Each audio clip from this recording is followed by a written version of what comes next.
L'OMS a salué la décision des États-Unis de rester dans l'organisation. Jeudi, nous avons entendu le directeur général, Dr Tedros, dire que ce sont de bonnes nouvelles pour l'OMS et la santé mondiale. L'OMS est une famille de nations et nous sommes tous heureux que les États-Unis restent dans la famille. Le docteur Anthony Fauci, le plus grand spécialiste des maladies infectieuses aux États-Unis, a déclaré à l'OMS que les États-Unis continueraient de s'acquitter de leurs obligations en termes de personnel, mais aussi en termes d'aide financière. Les États-Unis sont le premier bailleur de fonds de l'OMS.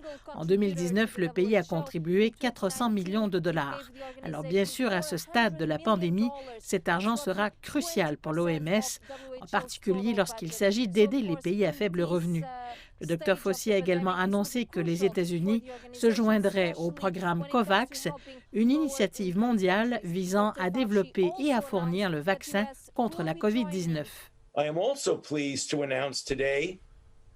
Je suis également heureux d'annoncer aujourd'hui que les États-Unis prévoient de travailler au niveau multilatéral pour répondre à la pandémie de COVID-19 et s'en remettre.